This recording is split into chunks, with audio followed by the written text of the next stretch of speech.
हार्दिक अभिनंदन है, स्वागत है साथियों आपका इस वीडियो में। आज हम जा रहे हैं गोपेश्वर से कार्तिक स्वामी के लिए। वैसे जाना था चोपता वाले रोड से, लेकिन वहाँ पर सड़क खराब होने के कारण हमने फाइनली डिसाइड किया कि हम कड़प्याग पोखरी वाले रूट से जाएंगे।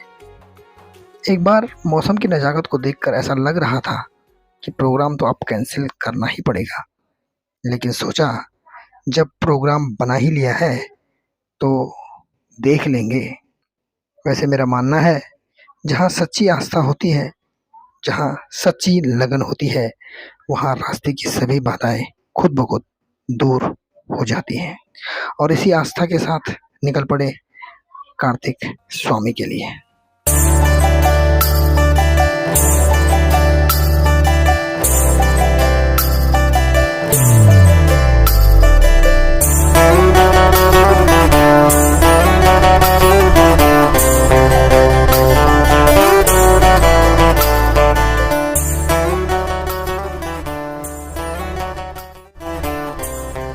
भगवान गोपीनाथ मंदिर के पृष्ठभूमि से जुड़ा यह शहर एक ऐतिहासिक शहर है, जिसके अतीत में हमें 8वीं 9वीं शताब्दी में निर्मित गोपीनाथ मंदिर, प्राचीन काल में कत्यूरी राजवंश का शासक, जिनकी राजधानी जोशीमठ और बाद में कार्तिकेयपुर बैजनाथ होना, 11वीं शताब्दी में कत्यूरी राज साम्राज्य का विघटन होना, तत्पश्चात गढ़वाल का 52 छोटे छोटे गढ़ों में विभाजित हो जाना, राजकुमार कनकपाल का 52 छोटे छोटे गढ़ों पे आक्रमण कर अपना राज्य विस्तार हेतु एक छत्र गढ़वाल पर राज्य करना, व बाद में पंवार व परमार वंश के नाम से विख्यात हो जाना इसके अतीत के चलचित्र में अंकित है।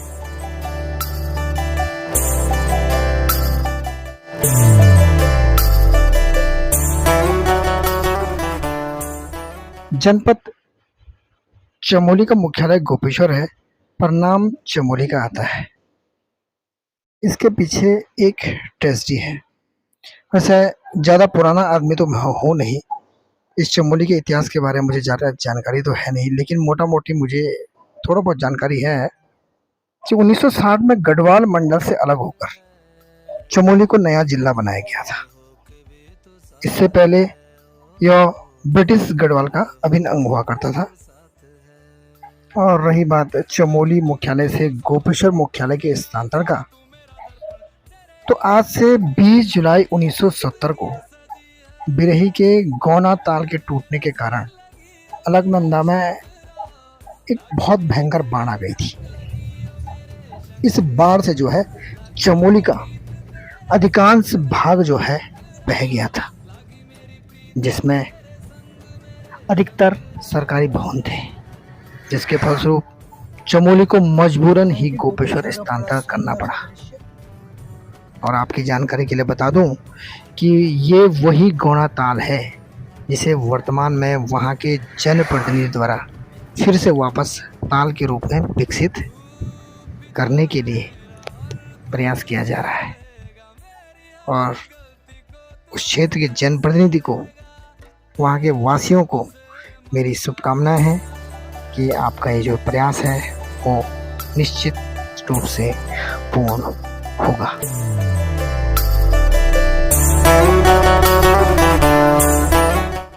ऋषिकेश कर्णप्रयाग रेल लाइन का अंतिम रेलवे स्टेशन सेवाई। जी हाँ दोस्तों, यहीं पर अंतिम रेलवे स्टेशन है। 2025 तक यहाँ पर रेल आ जाएगी और आपको जो है पहाड़ में रेल की सुविधा मिलेगी। पिंडर व अलकनंदा के संगम पर बसा कर्णप्रयाग एक ऐतिहासिक पृष्ठभूमि से जुड़ा हुआ है। यहाँ पर दुर्योधन के परम मित्र कर्ण ने अपने कवच व कुंडल भगवान सूर्य को दान स्वरूप समर्पित कर दिए थे। मेरा ऐसा मानना है, यदि कर्ण कवच व कुंडल के साथ युद्ध लड़ते तो शायद महाभारत के परिणाम कुछ और ही होते। जिन्होंने परिणाम की चिंता किए बगैर अपने कवच और कुंडल भगवान सूर्य को दान कर दिए थे। मैं ऐसे दानवीर कर्ण को सत सत नमन करता हूँ।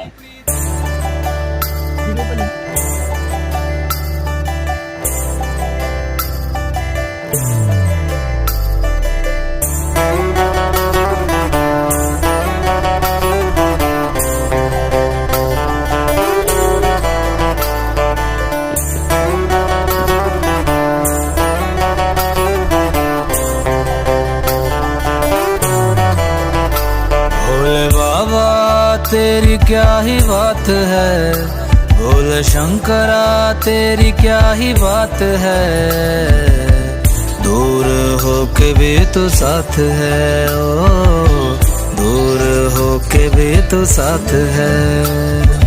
खुद को मैं कर दूंगा तुझको समर्पण, मैं तेरा आंसू हूँ तू मेरा दर्पण, तेरे ही होने से मेरी ये सारी जिंदगी सजी है। लागी मेरी तेरे संग लगी ओ मेरे शंकरा, लागी मेरी तेरे संग लगी ओ मेरे शंकरा।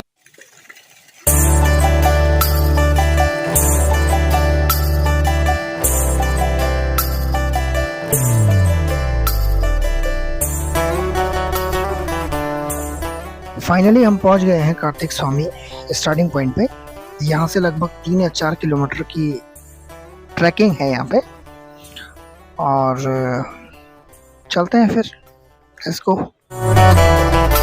भोले बाबा तेरी क्या ही बात है, भोले शंकरा तेरी क्या ही बात है, दूर होके भी तू साथ है, ओ दूर होके भी तू साथ है।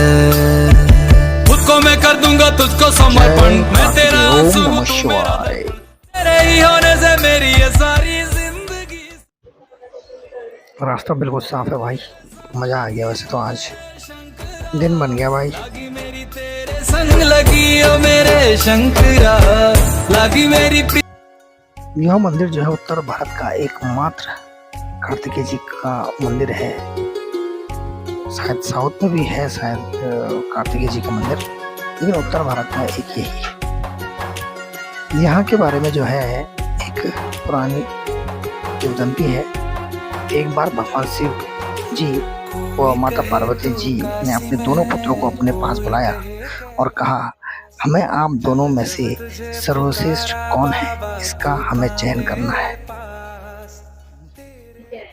आप दोनों में से जो ब्रह्मांड के 3 चक्कर लगाकर पहले आएगा वह सर्वश्रेष्ठ माना जाएगा और उसी की पूजा संसार में सबसे पहले होगी।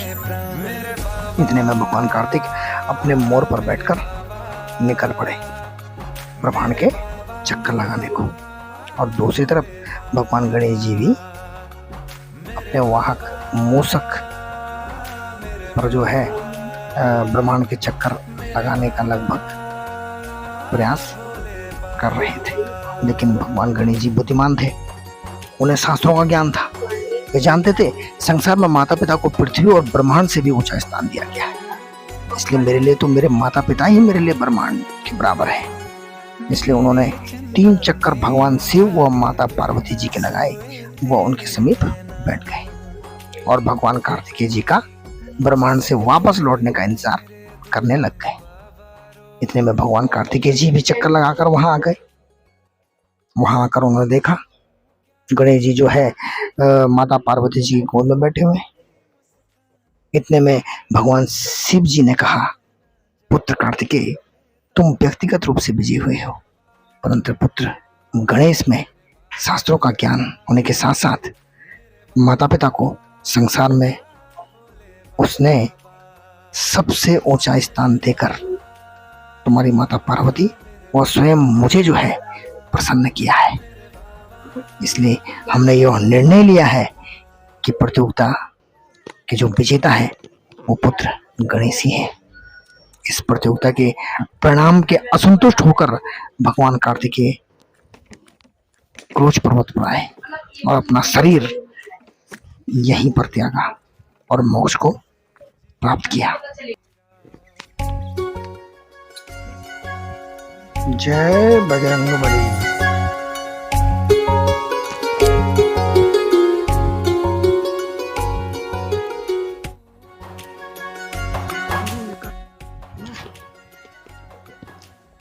शायद मंदिर परिसर जो है शुरू हो चुका है। कोई कहे तू काशी में है, कोई कहे कैलाश, जब जब तुझे पुकारा बाबा तू था मेरे पास। तेरे ये मंदिर का स्टार्टिंग पॉइंट है, यहाँ पे शिला पट भी है यहाँ पे।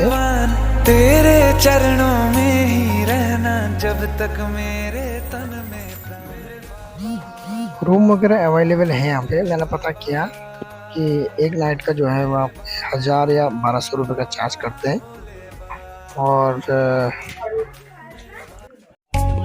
कार्तिक स्वामी में जो है खाने की जो व्यवस्था है इस प्रकार से है। नमस्ते जी, नमस्ते। और खाने का क्या हिसाब है?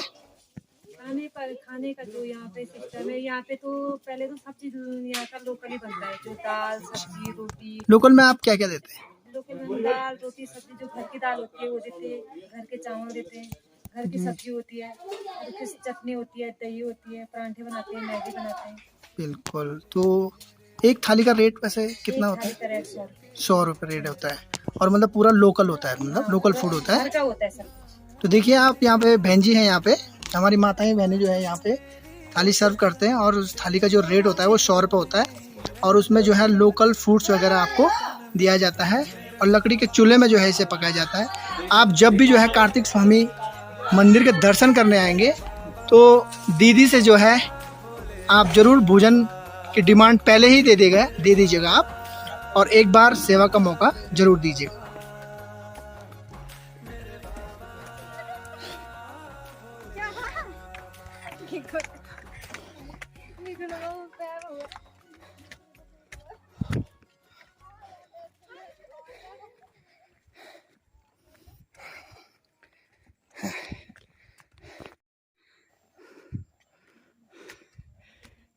कार्तिक स्वामी के आस्था पथ पर आने वाले सभी श्रद्धालुओं से मेरा अनुरोध है कि वे अपने साथ हमारे देवी देवता के फोटो लगी धूप अगरबत्ती न लाएं, क्योंकि आप जो धूप अगरबत्ती जलाते हैं और उसे अनावश्यक रास्ते पर फेंक देते हैं, जिससे उन डब्बों पर भगवान की फोटो का अपमान होता है। ये एक आस्था का विषय है। और दूसरी बात, ये कोई पिकनिक स्पॉट नहीं है।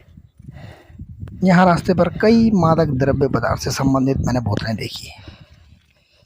कृपया करके इस पवित्र आस्था पथ पर इस प्रकार का मादक द्रव्य का सेवन कर इस पवित्र तीर्थ स्थल को दूषित ना करें। यदि आप शौक रखते हैं तो बेशक रखिए, तो किसी बार या रेस्टोरेंट में जाएं, पर यहाँ नहीं, प्लीज़। स्कंद पुराण के अनुसार भगवान कार्तिकेय के जन्म के संबंध में कुछ किंवदंतियां हैं। भगवान कार्तिकेय का लालन पालन 6 कृतिकाओं ने किया था, जिनकी वजह से इन्होंने 6 माओं का दूध पिया, इसलिए इसे षडानन भी कहा जाता है।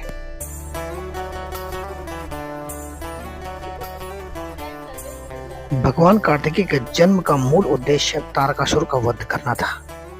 उन्होंने देवताओं को तारकासुर के अत्याचार से मुक्ति दिलाई और देवसेना नाम की स्त्री से विवाह किया। भगवान कार्तिक उत्तराखंड के प्रसिद्ध राजवंशों में से एक रहे हैं। कार्तिकेयपुर राजवंश अर्थात कतरपुर राजवंश के कुल देवता भी हैं। स्थानीय भाषा में इन्हें कार्तिकेय कतर स्वामी नाम से भी जाना जाता है।